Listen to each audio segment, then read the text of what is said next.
Здравейте, скъпи приятели на кулинарния канал Ями Ями. Радвам се да ви посрещна отново в моята кухня и да сготвя и нещо много вкусно. Днес имаме гости от Франция. При нас е Лиза, която ще ни покаже една рецепта за печено пиле, която във Франция е популярна и тя е правила не веднъж. Преди да ви представя Лиза, първо искам да ви кажа за продукти, които ще ни бъдат необходими за това печено пиле по-френски. Разбира се, пиле, аз съм взел такова жълто пиле, хубаво е пилето да е по-голямо, поне аз така си мисля и взех близо 2 кг пиле. Следващото нещо, което е много характерно, това е хляб, който не е добре да е бял и е хубаво да го оставите да е по-стар, защото пилето ще бъде напълнено с хляб. След това почваме круши, те ще бъдат допълнително изпържени крушите като гарнитура, масло, 2 вида сол, дребна сол и едра сол за месото. Като подправка ще ни е нужна мащерка, риган, черен пипер, дафинов лист, тук има и едно бульонче маги, може да не е маги, каквото имате, ако имате пресен бульон също става. Ще ни трябва чесън, лук, не знам дали казах маслото, така, и зеленчуци. Това са сладки картофи, обикновени картофи и моркови.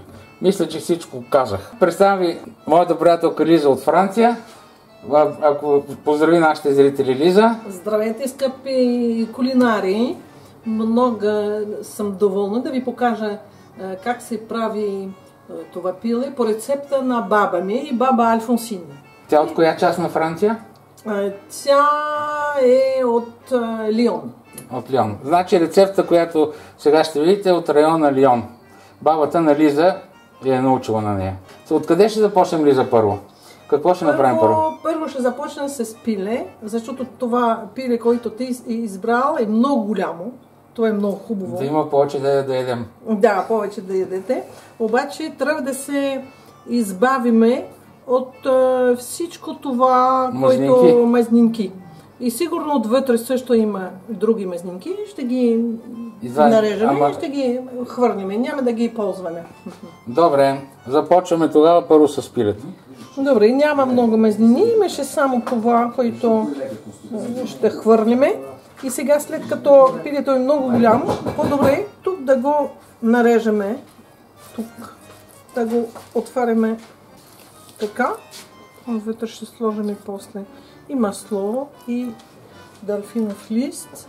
И тук също. Така, искаш ли аз нещо да помогна за хляба по някакъв начин да го нарежа? Хляб ще нарежеме. Сега няма да ползваме тези части, които са много твърди. Значи слагаме, скъпи приятели, тавата. Пилето ще го преместя за мъничко, тук няма познае колко място. Да, режи и слагай. Тук в тази тава ще печем. Значи трябва да бъде покрита с хляб, така ли? Да. От другата страна, нали, ние имаме също и картофи, така че картофи също попитват после картофи ще попият мазнината. Да, ще пият мазнина. Така че ние можем да направим, може би, само половинка.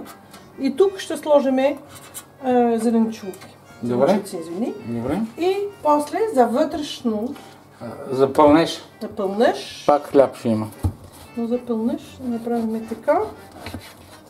Ще свалим корка. Кората, значи без нея. Не е нужна.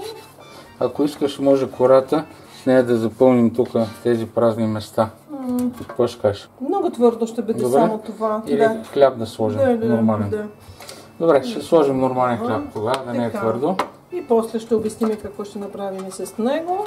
Така, кое е следващото нещо, което ще трябва да направим сега? Чесън. Така, значи, така, ако искаш по-насам ела, за да си по-близо до камерата да се вижда. Вижте, скъпи приятели, как с чесъна се натрива хляба. Значи, отрязваш ли чесъна малко или? Да. Да, достатъчно е така.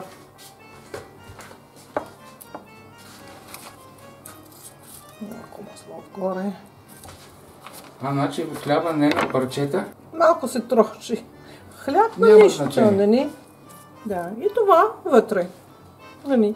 Едно такова парче? Да. Хляб, чесън и масло.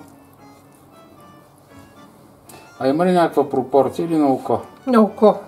Това пиле е много голямо, може да добавим още малко. Да. Нали? И така. Значи, скъпи приятели, ако вашето дете не си изяде закуската, печена филийката с масло, направо я слагайте в пилето. Ще трябва редовно да го извадиме и да го наливаме с бульон. Да го полеем отгоре с бульон, да. Значи, който си има домашен бульон, който не е с едно купче бульон ще си сложим. Да. Сега, как продължаваме нататък? Сега, продължаваме така, че взимаме пиле първо. Да. Пиле, така ще го сложим, нали, ние го хубаво отваряхме. И тук, мисля, че е по-добре, нали, след като пилето е голямо, да направим така. Една част само с хляба, другата част само с зеленчуци. Защото картофи няма да стане хубави с хляба. С хляба. Слагай каквото ще слагаш. Искам да кажа, че баба ми слагаше само картофи. Ние малко сме променили тук. Да, малко булгаризация на рецепта. Да, булгаризация и също моркови. Аз не знам дали е булгаризация, обаче моркови, които се пекат заедно с пиле, са страхотно вкусни. Сега ще ги видим. Значи, вижте, отдолу сложихме морковите, отгоре слагаме пилето. Тук виждате, показвам ви картофите. Това са сладки картофи и една глава лук. Така, пилето ще го мажем ли с нещо? Да. Бульончето да го разтворили в вода? Да. Топла вода или... Топла вода, да. Колко количество вода на това бульонче? Може да слагаш половин литра. Добре. Просто ще видим как... Добре. Мащика е риган, тук е дафиновия лист, черния пипер.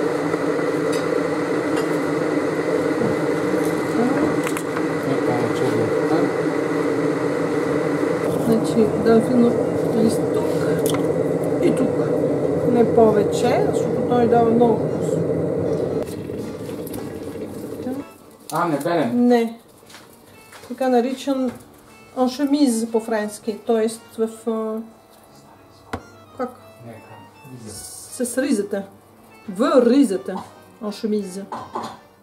Така оставяш, така, без да го белиш. Така. Значи, необелен, чесън. Да. Скъпи приятели, стигнахме на следващия етап. Какво правим, Лиза? Казвай. Най-главното, нали? Какво ни трябва? Чакай да го обърнем така. На нас ни трябва сол. Виждам, че тук от една страна имаш едра сол. Искаш едра ли да сложим? Тогава чакай малко. Сега ще виж какво ще направим. Защото тя така става ситна. Да. Ситна е хубава за зеленчуци само. Да. А за месото трябва едра. Така, сега ще го отворим и ще вземеш едрата сол директно без да я мерим. И едра сол. С едрата сол пилето. Извинявай, не запомних името на баба ти, за да го напиша после. Алфонсин. Алфонсин. Значи баба Алфонсин, така ще я запишем в описа на рецептата. Да я съживим, женицата сигурно отдавна е починала. Но, сега... За сега и достатъчно ми се струва като сол. Добре. Значи... Сол винаги може да добавим. И сега слагаме маслото. Сега маслото. И маслото пак тук. Трябва ли фурната да загреем предварително? Може да. На колко градуса да я пуснем? 200 стига ли? 200 стига, да. Добре. А с вентилатор или... Не, без. Обикновено. Добре. Тези, които не обичат толкова много масло, могат на тази част да слагат слънчогледово. Или зехтин, да. Олио или зехтин. Да. Сега този бульон. Така, от бульона. Поливаме отгоре. Поливаме отгоре.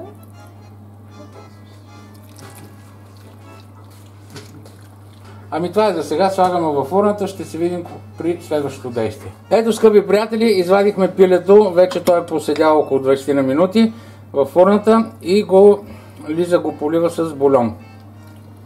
Така, това е достатъчно и го внасяме отново във фурната.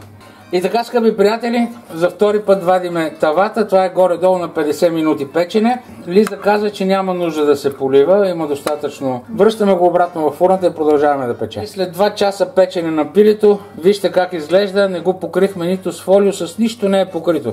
Просто така си се пече, 2 часа в печката. Много важно да ви спомена, че не пускахме вентилатор. Не, без вентилатор. Без вентилатор се пече. Лиза каза, че точно така трябва да стане.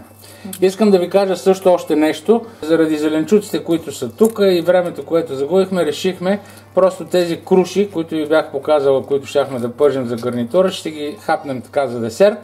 А това тук, което е, мисля, че е достатъчно. Сега да видим интересната плънка от хляба. Жена ми и сина ми много обичат тази част.